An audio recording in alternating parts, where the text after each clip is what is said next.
Second lesson लेकर आए political science 12th class. Second lesson है आपका शक्ति सत्ता वैधता। शक्ति सत्ता वैधता की अगर हम बात करें तो ये भी एक विचारधारा के रूप में इसको देखा जाता है। इसके पहले हमने न्याय के बारे में पढ़ा, जिस प्रकार से न्याय की प्रक्रिया अभिवृत्ति आवश्यक होती है, ठीक उसी प्रकार से आज वर्तमान समाज और वर्तमान स्थितियों को देखते हुए शक्ति सत्ता वैधता तीनों का होना अत्यंत आवश्यक होता है। तीनों की अगर हम बात करें तो देखने और सुनने में एक जैसे शब्द दिखाई देते हैं, परंतु इनकी परिभाषा और अर्थों की बात करें तो तीनों के परिभाषा और अर्थ में एक बहुत बड़ा अंतर होता है।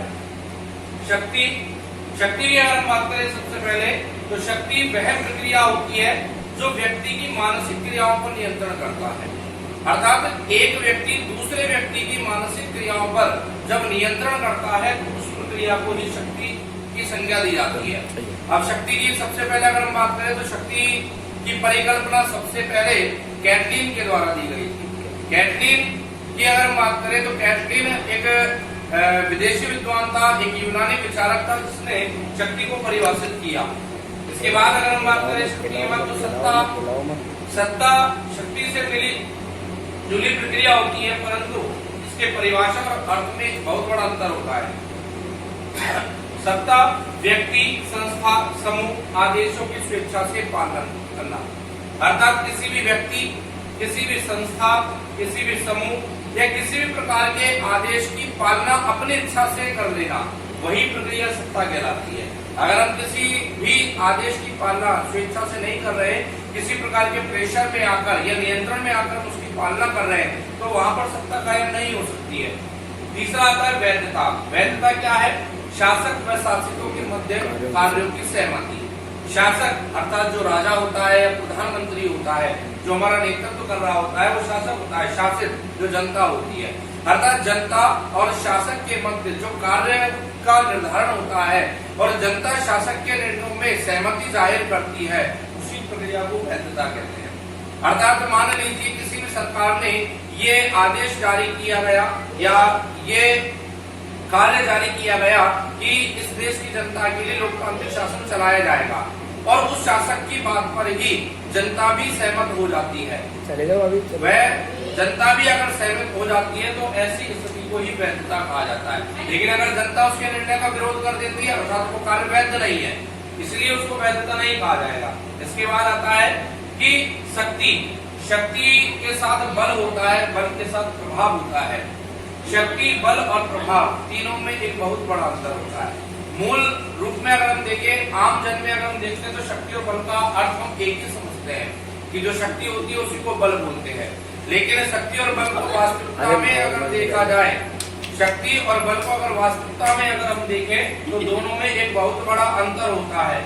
शक्ति वह प्रक्रिया होती है, वह ताकत होती है जो केवल महसूस की जा सकती है, उसको क्रियान्वित नहीं किया सकता। अर्थात जिस ताकत को केवल महसूस किया जाए, क्रियान्वित नहीं किया जाए, उसी प्रक्रिया को शक्ति का नाम दिया जाता है।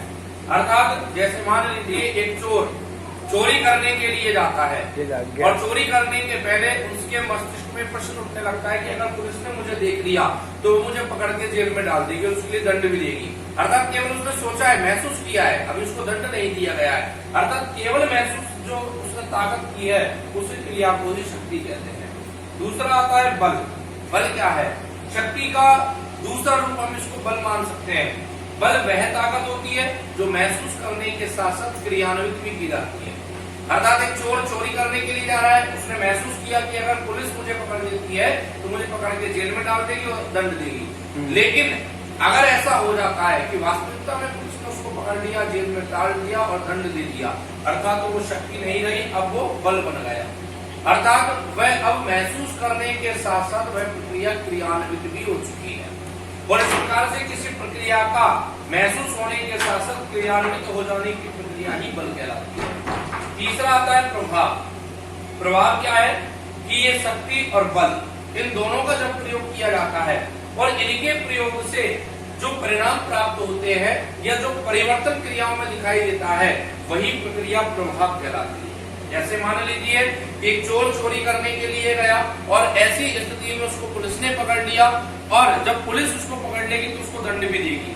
अब अगली बार जब वो उस कार्य को करने के लिए जाएगा तो पिछली बार का जो परिणाम उसने देखा कि उसके चोरी करने पर पुलिस ने पकड़ लिया, दंड दे दिया जेल में, तो वह अपनी क्रियाओं में परिवर्तन ले आएगा। या तो वो चोरी करना छोड़ देगा और चोरी करना नहीं छोड़ेगा तो वो चोरी करने का जो तरीका है उसको बदल देगा, अर्थात उसके कार्य में परिवर्तन हो चुका है, उसके परिणामों में परिवर्तन हो चुका है, वही प्रक्रिया प्रभाव कहलाएगी। इस प्रकार से शक्ति, बल और प्रभाव तीनों अलग अलग क्रियाएं होती है। अब सबसे पहले हम देखते हैं कि शक्ति के प्रकार। शक्ति के प्रकारों की अगर हम बात करें तो शक्ति 3 प्रकार की होती है।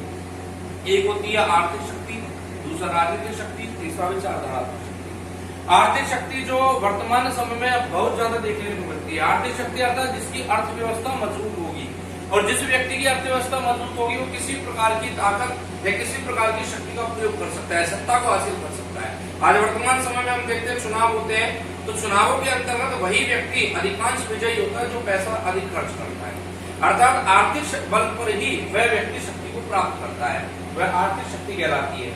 दूसरा है राजनीतिक शक्ति।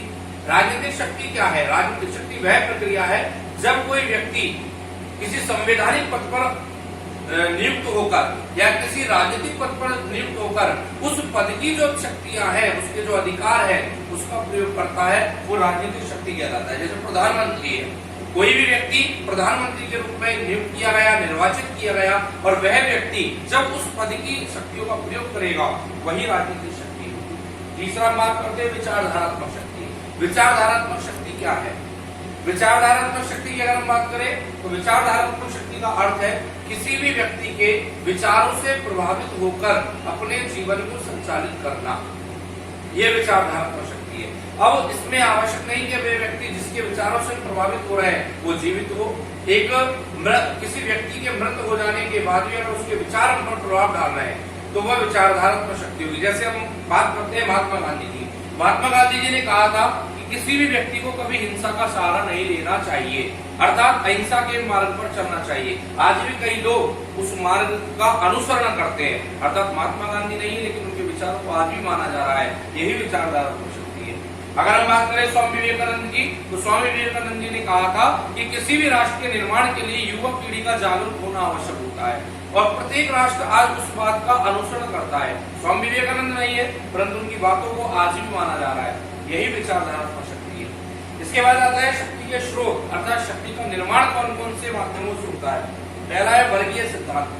वर्गीय सिद्धांत की अगर हम बात करें, वर्गीय सिद्धांत एक ऐसा सिद्धांत है जिसके अंतर्गत लोग वर्ग के आधार पर शक्ति का निर्माण करते हैं। जैसे किसी जाति के लोगों ने, किसी समूह के लोगों ने एकत्रित होकर और अपनी मांग को सरकार के सामने रखा, और सरकार तो वह प्रक्रिया होती है, जैसा आपको पता है कि जातीय समूह के द्वारा किसी वर्ग के का निर्माण करना और उस वर्ग के द्वारा सरकार के सामने जब मांग रखी जाती है और सरकार उस मांग को स्वीकार कर देती है तो वर्गीय सिद्धांत होता है। दूसरा हम बात करें विशिष्ट वर्गीय सिद्धांत। विशिष्ट वर्गीय सिद्धांत क्या है?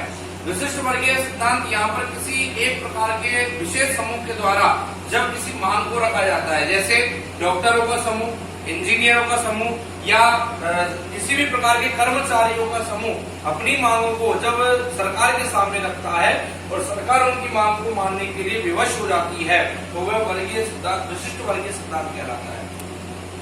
तीसरा है शक्ति के स्रोत में यहाँ पर नारीवादी सिद्धांत। नारीवादी सिद्धांत क्या है? नारीवादी सिद्धांत की अगर हम बात करें तो प्राचीन समय से ही स्त्रियों को पुरुषों के समान प्रधानता प्रदान करने की बातें कही गई है। भारत की अगर हम बात करें तो भारत में तो प्राचीन समय से ही महिलाओं को पुरुषों के समान दर्जा दिया जाता है। यहाँ पर शुरू से ही कई युद्ध भी महिलाओं के द्वारा लड़े गए। भारत की आजादी के लिए कई स्वतंत्रता सेनानियों ने अपने प्राण भी न्यौछावर करके भारत को मुक्त कराने के पूरे प्रयास किए। लेकिन अगर यही बात अगर हम यूरोपीय राष्ट्रों की करें, फ्रांस की बात करें, तो वहां पर महिलाओं को कोई विशेष दर्जा ना देकर और केवल इस अवधारणा के साथ देखा जाता है कि महिलाएं केवल अपने घरों के कार्यों को करने योग्य ही होती है, अर्थात बाहर के किसी कार्य को करने योग्य उनको नहीं समझा जाता। लेकिन भारत ने इस बात की पहल की कि पुरुष प्रधानता को समाप्त किया जाए, और चाहे वह राजनीतिक क्षेत्र हो, आर्थिक क्षेत्र हो, सामाजिक क्षेत्र हो, किसी भी प्रकार के क्षेत्रों, सभी प्रकार के क्षेत्रों में पुरुषों के समान महिलाओं को भी दर्जा दिया जाना चाहिए। यही नारीवादी सिद्धांत कहलाता है। इसके बाद आता है बहुलवादी सिद्धांत। बहुलवादी सिद्धांत क्या है? बहुलवादी सिद्धांत की अगर हम बात करें तो बहुलवादी सिद्धांत एक ऐसा सिद्धांत है जो इस बात का सहमति देता है कि सरकार किसी एक व्यक्ति के हाथ में ना हो, सरकार किसी एक संस्था के हाथ में ना हो, सरकार किसी समूह के हाथ में ना हो, सरकार विभिन्न लोगों के हाथ में होनी चाहिए, सरकार की शक्ति और अधिकार विभिन्न लोगों के पास होने चाहिए। जैसे भारत की हम बात करें तो भारत में चाहे केंद्र सरकार की बात करें चाहे राज्य सरकार की बात करें तो भारत में संपूर्ण शासन व्यवस्था आपको 3 भागों में बांटा गया है। पहली आपकी विधायिका जिसको हम व्यवस्थापिका भी बोलते हैं, दूसरी आती है आपकी कार्यपालिका और तीसरी न्यायपालिका। अर्थात इस प्रकार से कार्यों का विभाजन, सरकार का विभाजन, शक्ति का विभाजन और संपूर्ण शासन व्यवस्था का विभाजन ही बहुलवादी सिद्धांत के अंतर्गत आता है। जो लोग इसका समर्थन करते हैं वो बहुलवादी सिद्धांत के विचारक माने जाते हैं। तो ये आपके सामने दूसरे लेसन आज स्टार्ट किया गया। इसके आगे के जो टॉपिक है वो आपको कल पढ़ाए जाएंगे। ओके।